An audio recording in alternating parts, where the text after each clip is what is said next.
नमस्कार, times of Swaraj में आप सबों का स्वागत है और मैं हूं संतोष सिंह। और आज हम टाइम्स ऑफ स्वराज में चर्चा कर रहे हैं कि आखिर बीपीएससी किस बात का इंतजार कर रहा है। जो प्रश्न पत्र पूछा गया है और जो लोग हजारीबाग में पकड़े गए हैं, दोनों का प्रश्न पत्र एक है। इसके अलावा आर्थिक अपराध इकाई को कल दोपहर 1:29 पर छात्रों ने जो प्रश्न पत्र के हल व्हाट्सएप ग्रुप पर घूम रहे थे, उसकी कॉपी भेजी गई नैयर हसनैन खान के ऑफिशियल मोबाइल नंबर पर। यह मैं आधिकारिक तौर पे कह रहा हूं और दावे के साथ कह रहा हूं। छात्रों ने उनके मोबाइल पर भेजा। हजारीबाग में जो घटना घटी है, उस घटना से 48 घंटे पहले नैयर हसनैन खान आर्थिक अपराध इकाई के जो बॉस हैं, उनके मोबाइल पर यह सूचना दी गई थी कि पूरे बिहार में इस तरह की चर्चा जोरों पर है कि छात्रों को गांव-गांव से उठाकर पड़ोसी राज्य में ले जाया जा रहा है और कहा यह जा रहा है कि आपको प्रश्न पत्र वहीं मुहैया कराया जाएगा, वहीं आपको आंसर भी मुहैया कराया जाएगा, आप उसको याद कर लीजिए, फिर सुबह आपको परीक्षा सेंटर पर छोड़ दिया जाएगा। ये दोनों जानकारी आर्थिक अपराध इकाई जो इस केस की जांच एजेंसी है, उनको घटना घटित होने से पहले मुहैया करा दी गई थी। ये भी हम पूरे होशो हवास में 100% एविडेंस के साथ हम ये दावा कर रहे हैं। इसके अलावा सोशल मीडिया पर एडमिट कार्ड का जो के साथ जो एक पत्र और रहता है विभाग के द्वारा जो जारी किया जाता है कि कैसे आपको पूरा फॉर्म भरना है, क्या करना है, उसके अंदर किस तरीके से आंसर लिखा गया, इसकी कॉपी भी लगातार वायरल हो रही है। इतना ही नहीं, व्हाट्सएप पर 11:20 पर किस तरीके से वायरल हुआ है, वो भी चीजें व्हाट्सएप पर चल रही है। इतना कुछ है जिसके सहारे कहा जा सकता है कि सिर्फ प्रश्न पत्र ही लीक नहीं था। गैंग ने इतनी फुल प्रूफ व्यवस्था की थी कि 90% छात्र सेंटर पर पहुंच गए हैं। ये महज कुछ छात्र पकड़े गए हैं, 90% छात्र पहुंच गए हैं।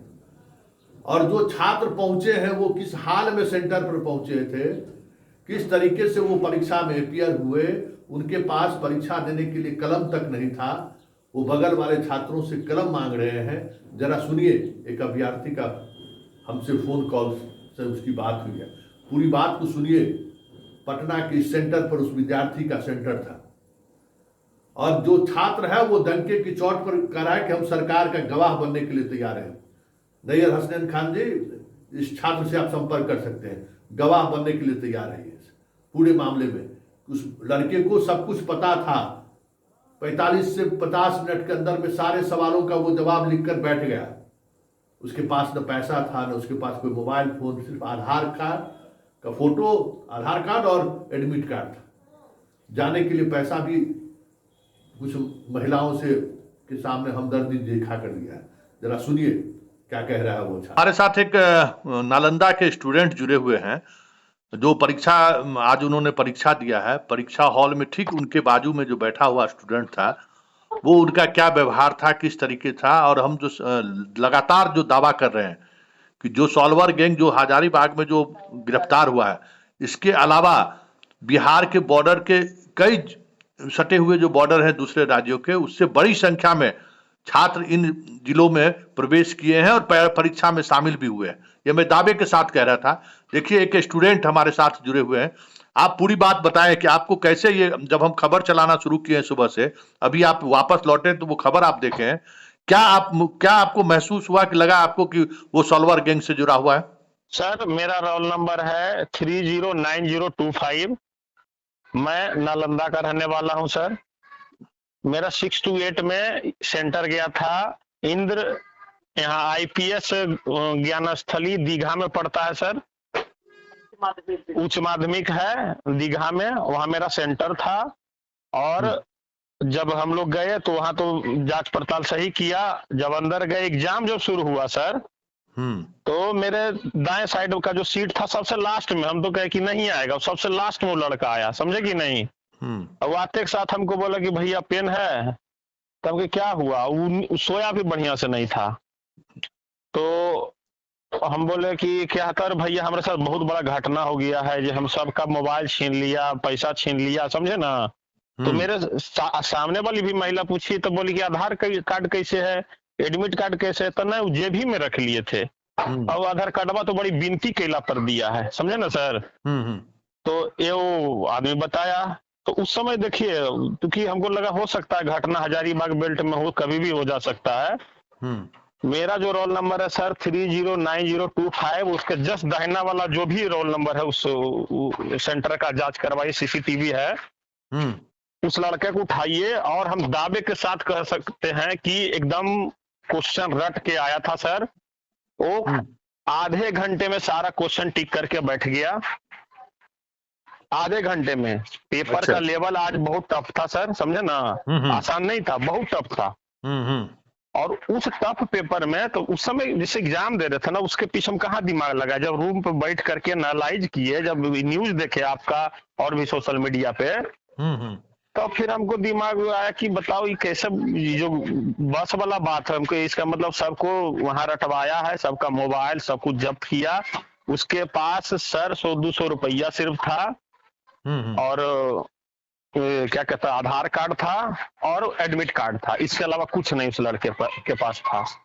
अच्छा। और 1 घंटे के अंदर सब कलर उलर करके बैठ गया सर, समझे ना। और हमको बोला कि यार भैया टेंशन नहीं लीजिए, ज्योग्राफी वाला कहिएगा तो हम बता देंगे।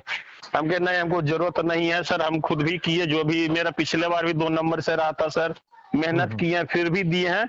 लेकिन उस लड़के को उठाइए, हम दावे के साथ कर देते हैं, हम जो भी पुलिस प्रशासन, हम इसके खिलाफ है। लाखों छात्रों की जिंदगी के साथ खिलवाड़ बीपीएससी कर रहा है सर, इसलिए हम इतना मजबूती से बोल रहे हैं। उस लड़के को उठाइए, एकदम 100% पर्दा खुल जाएगा। ठीक, चलिए बहुत बहुत धन्यवाद। चलिए इसमें ठीक, कोई शक नहीं सर।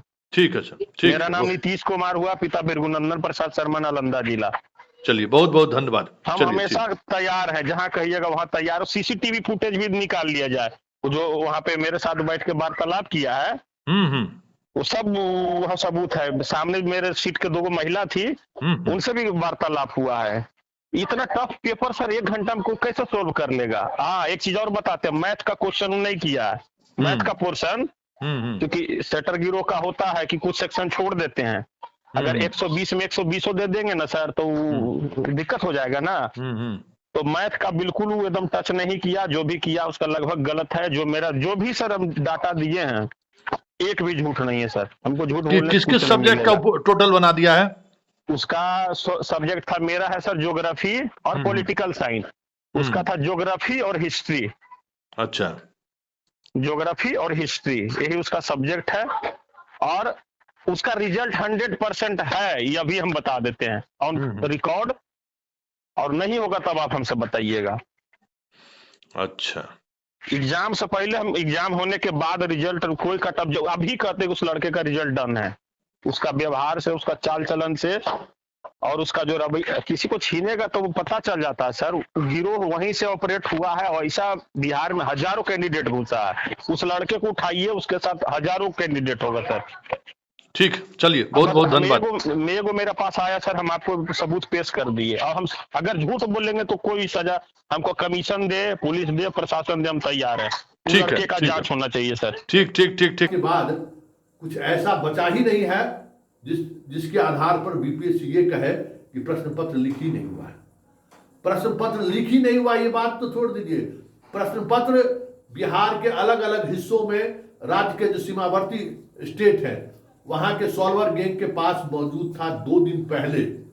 सबसे बड़ी बात यह है कि प्रश्न पत्र 2 दिन पहले उपलब्ध था उन लोगों का। यही सवाल हम चीख चीख कर टीआरई 1 और टीआरई 2 में भी कर रहे थे कि ये जो यूपी के लोग आ रहे हैं, दूसरे राज्यों के जो बच्चे आ रहे हैं, जो चीजें खबर आ रही है, वो खबर यही आ रही थी कि बड़े स्तर पर सेटिंग हुई है। उस समय में तो अतुल बाबू थे, अतुल बाबू का ट्वीट पर ट्वीट चलता था, और वो अपना नया तरीके से चीज़ों को दिखाना चाहते थे। अब तो बहुत सारी चीज़ें सामने आ गई हैं, फिर भी सरकार खामोश है। डबल इंजन की सरकार जो बार बार मतलब बनते ही दम भर रहे थे मुरेठेधारी, उल्टा एगो गृह मंत्री आके उल्टा लटका देंगे, एगो कहे कि बुलडोजर चला देंगे। क्या ये परीक्षा प्रश्न पत्र लीक मामले में जिन लोगों का नाम आ रहा है, 7 लोग गिरफ्तार हुए हैं, बहुत सारे वहां एक स्वास्थ्य विभाग के एक अधिकारी का स्कॉर्पियो भी मिला है। हो सकता है कि वो गलत नेम प्लेट का इस्तेमाल किया जाता है इस तरह के, लेकिन क्या सम्राट चौधरी जी ये भरोसा बिहार के छात्रों को दिलाएंगे कि सॉल्वर गैंग में जो लोग शामिल हैं उनके घरों पर बुलडोजर चलेगा? है हिम्मत तो आप अनाउंस कर दीजिए। आपने तो मुरेठा नहीं खोलने का वचन दिया था बिहार की जनता को। खैर, आपने मुरेठा खोला नहीं, लेकिन नीतीश के साथ सरकार में आकर मिल गए। तो क्या आप ये वचन दीजिए बिहार के बच्चों को कि ये मुरेठा जो है ना, ये जो मुरेठा है खुलेगा नहीं नीतीश जब तक जाएगा तब तक, लेकिन ये जो सॉल्वर गैंग वाले लोग हैं उसके घर पर हम बुलडोजर जब तक नहीं चलवाएंगे तब तक हम अन्न जल ग्रहण नहीं करेंगे। खाइए शपथ, अगर साहस है आप में तो, क्योंकि ये सॉल्वर गैंग वाला कोई और नहीं है। ये सॉल्वर गैंग वाले आपके ही करीबी लोग हैं। जो खबर आ रही है उसका तमाम का जो पॉलिटिकल कनेक्शन है, जिस कनेक्शन की वजह से आर्थिक अपराध इकाई का हाथ कांपना शुरू हो गया है, उस कनेक्शन के आप भी राजदार हैं सम्राट चौधरी जी, ठीक है ना? आपके भी लोग उसके राजदार हैं। नीतीश कुमार का तो छोड़ ही दीजिए, वो तो समुद्र बहती गंगा है, वहां तो सबको डुबकी लगा लिया है। इसलिए अब बड़ा सवाल यही है कि बिहार जैसे राज्यों में इस स्तर पर मेधा के साथ खिलवाड़ हो रहा है, प्रतिभाओं का इस तरीके से कह सकते हैं कि रेप हो रहा है, गैंग रेप हो रहा है, फिर भी बिहार खामोश है। वाह, यही बिहार है जहां हम दम भरते थे कि गांधी ने यहीं से अंग्रेजों को चुनौती दी थी। हम दम भरते थे कि 74 आंदोलन में इंदिरा गांधी के तानाशाही के खिलाफ इसी बिहार ने आवाज बुलंद किया था। कहां गया वो बिहार? क्या वाकई में मर गया वो बिहार, या उसकी आत्मा समाप्त हो गई है? बड़ा सवाल है, क्योंकि इतने बड़े स्तर पर खेल होने के बावजूद भी 24 घंटे से मीडिया भी खामोश है, तमाम पॉलिटिकल पार्टी भी खामोश है, छात्र संगठन भी खामोश है। ये खामोशी का राज क्या है? हर कोई राजदार तो नहीं बन गया सॉल्वर गैंग का कि मेरे बच्चे को भी तो आप करा दीजिए। क्या यही सब चल रहा है बिहार में? यही सवाल आपसे है, मुझसे है, उनसे है कि बिहार नामर्द कब से हो गया?